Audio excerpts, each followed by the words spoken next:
Okay, so Callum obviously spoke and demonstrated there about how input needs to be comprehensible in order for a learner or a guest to acquire the language. And from what I heard in the breakout room, it seems like a lot of you have already picked up on and noticed some of the tips that Callum used when he was telling the story the second time, and you're already putting them into practice with your Ukrainian guests or with your learners. But I will just go into some of those suggestions now in a wee bit more detail and with a few more examples. So the first one that I want to mention is grading your language. And by that, I just mean using simpler language and simpler structures. So, for example, it might come naturally to you to say something like this when you offer a drink to your guest. So you might say, sorry, it skipped ahead. Oh, do you fancy a coffee? I can pop the kettle on for us if you like. What do you take again? 2 sugars, was it? For someone who's just learning the language, that's very difficult to decipher. So it would be better to say something like, do you want a coffee? And then wait for the response for the first part. And then I'll put the kettle on while, gesturing or pointing or holding the kettle. And then ask, do you want 2 sugars in your coffee? Rather than asking, 3 things, in the one piece of communication, as was said the first time round, that's a lot of language to take in. You might notice as well that I've used the same quite simple question structure. Do you want, I've used that twice. Do you want 2 sugars? So again, that's letting your guest or learner tune into and have that repetition of a structure, which will help them acquire it. And, that brings me on to the second tip, which is slowing down and using repetition. As we all experienced in Callum's telling of the story, it was much easier the second time round because he did slow down and he did repeat certain phrases.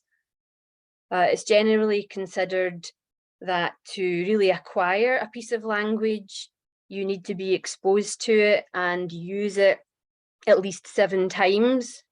So maybe for yourself as a native speaker, you might be thinking, oh no, I've already said this, or repetition, can be boring or condescending. It's not going to be like that for the person who's learning your language as a second language. They really need that repetition in order to acquire the language. And slowing down as well is really important.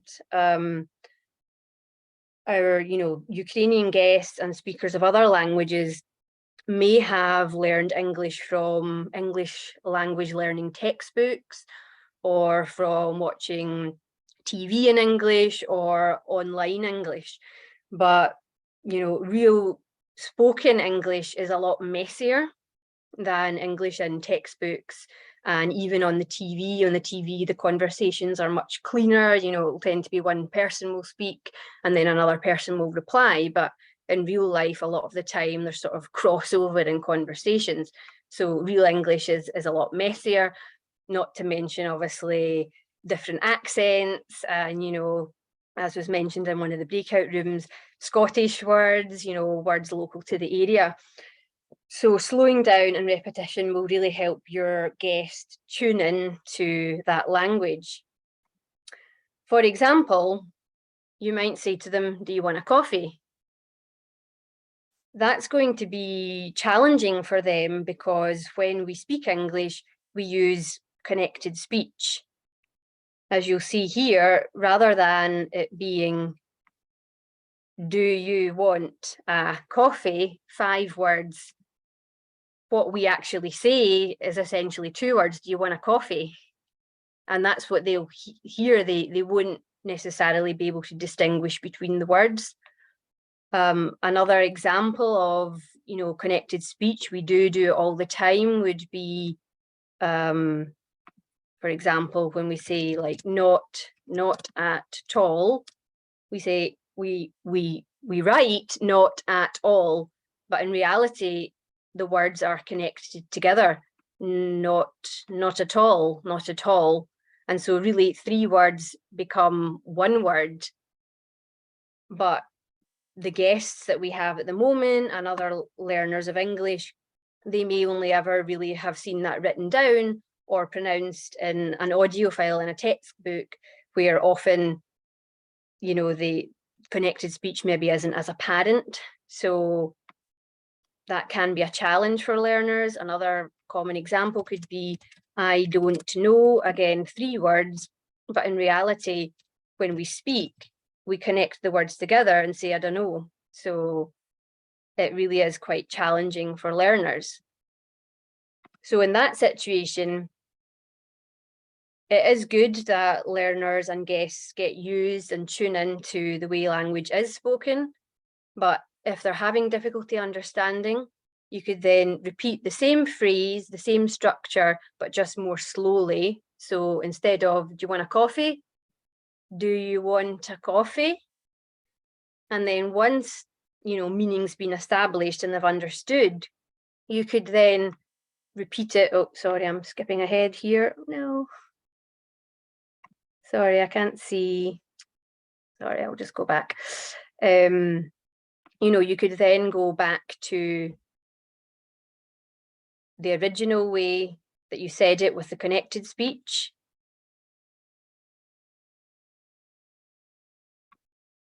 Do you want a coffee? And then repeat it slowly again. And then you could get your guest to also practice repeating it slowly and then more quickly, so that they get used to both hearing and saying, you know, speaking English using connected speech.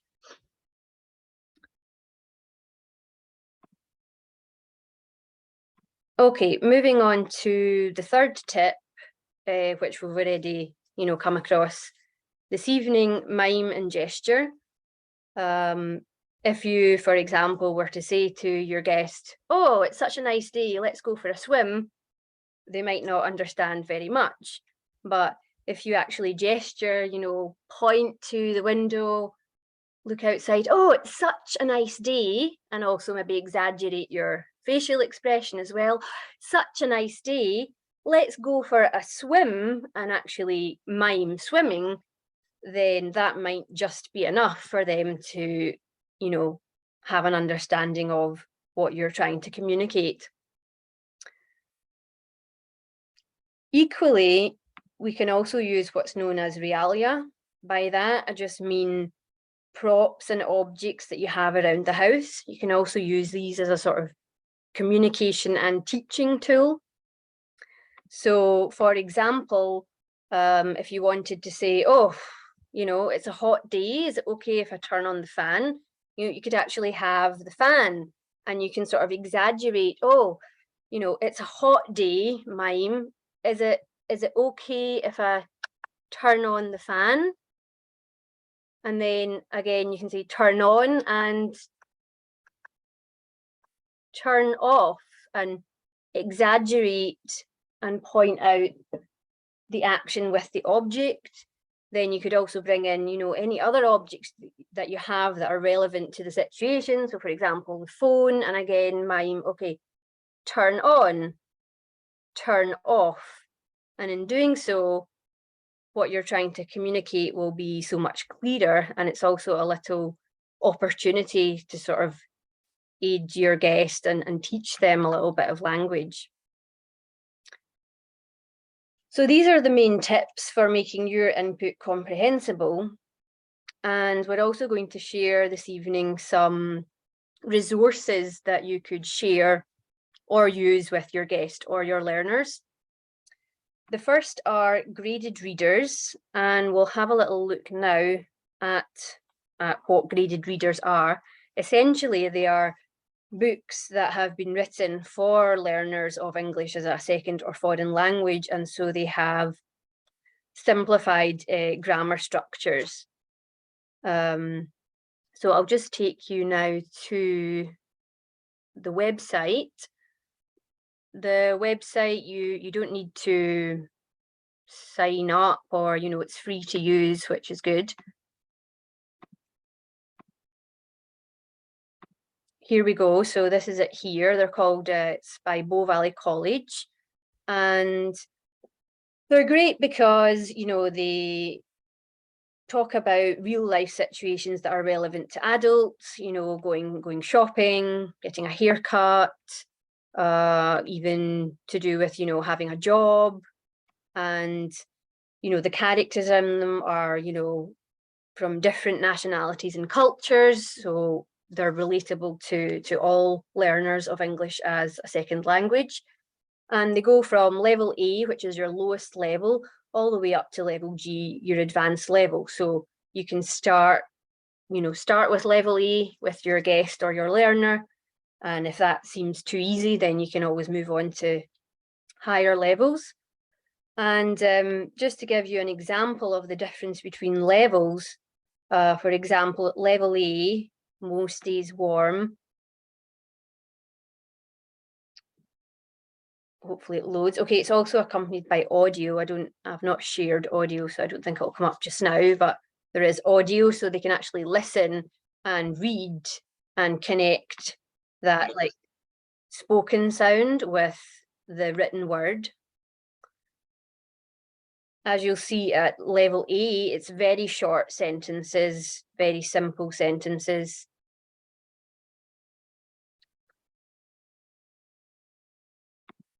If we go back to, for example, the same story at level C,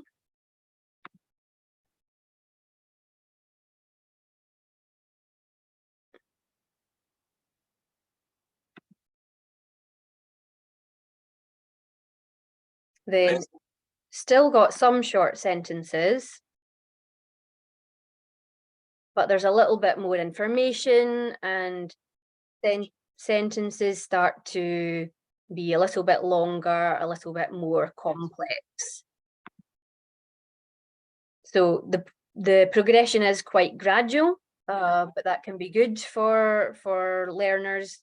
It means that no level is too daunting, but just gradually builds up on the complexity of the language. So they are free to use, and we'll be sharing the links afterwards in an email. So that's one resource, and then another resource that we can share are basically images that we use to facilitate conversation. And we've compiled them here at North Ayrshire Council, and I'll just show them to you now. Just 1 second while I get the screen up. Okay, so we've got all these folders, and essentially in each one, there is an image accompanied by a set of questions. And just to give you an example, here we've got one, hopefully it loads. The images that we've selected tend to be quite busy scenes, so that there's plenty to talk about in the picture. Typically now it's taking forever to load. Okay, here we go. So hopefully, as you can see here, if it loads, this was all prepared before, but okay, so as you can see, it's a very busy scene. There's a lot going on in the scene, and so there's a lot to talk about, and there's a lot of language to acquire and learn. Another example here, this one about camping. So how would I use these images? First of all, I would share the image with my guest or my learner, and I would ask them, what can you see in the picture? What's happening in the picture? And I would let the learner tell me what they know. In that way, they're revising and refreshing vocabulary that they've already heard. So again, it's that chance to repeat and revise and acquire. And it also can give them a bit of confidence to know that they are able to come up with some words in a foreign language about the image. And then from there, I would take those words and use them to build a conversation. And if I feel like I'm running out of things to say, there are always the preset questions as well to use. So, you know, here we've got in the same folder alongside the image, there's a list of questions that you can use to build conversation. So after the learners or the guest has shared what they know about the picture, you could also teach some new language from the image. You know, so for example, maybe they don't know what this is. So, you know, I could say, okay, this is a tent. What do we use a tent for? Maybe they say camping. Then I could ask, oh, do you like camping? Yes or no. Have you ever been camping? When did you go camping? Or if they don't like camping, okay, why do you not like camping? What kind of holidays do you like? Where do you go on holiday? And so on. So you can really build on that to have a conversation. And then to also, you know, connect with your guest, you can also share some stories yourself, maybe of your family holidays. You could share a photo. So, for example, so this is a time when I went camping with my two kids, typical Scotland. It was, you know, pouring with rain, it was really muddy, and, you know, share a little bit about yourself as well. So with this resource, you really can get, you know, a good hour of conversation. And so that's an hour of comprehensible input because you have the image there, you know, to help you and to help aid that conversation. So we found that really useful and it really works very well. Okay, and then we'll just go back to the last wee suggestion that I have.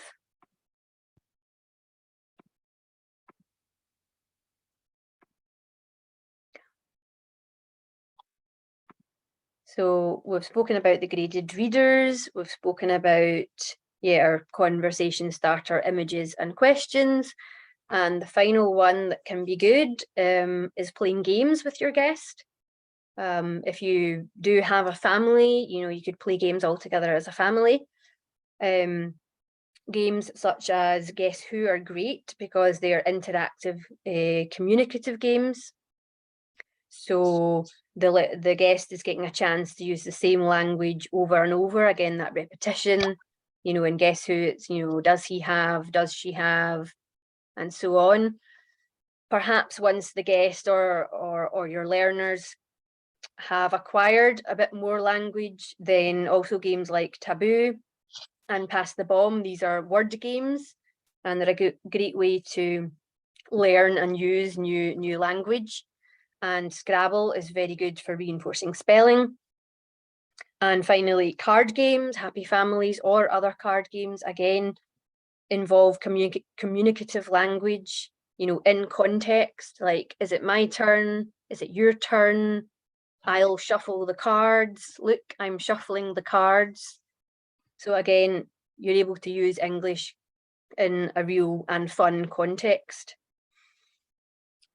So that is it from myself. So we've spoken about helping your guest through grading your language, keeping it simple, slowing down and repeating, mime and gesture, and realia, so using props and objects around your house. And on that note, I think we have time, Callum, don't we, to sort of try this out a little bit? Yeah, I think we do, yeah. Yes. So we've got two little scenarios, like two little pieces of language, and we thought that, again, will we go into breakout rooms, Callum, and and decide how we could communicate this language to a guest or a learner. Yeah. So maybe should I put, will I I put can them in open the. chat, or will we just, We could put the breakout rooms and then maybe go into the rooms and paste the Okay. scenarios. okay, that that's fine. Yep, that works fine, yeah. So if you want to set up the breakout rooms then.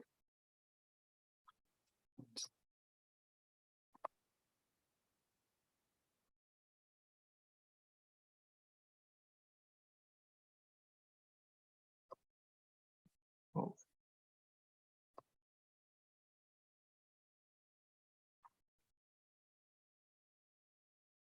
One second.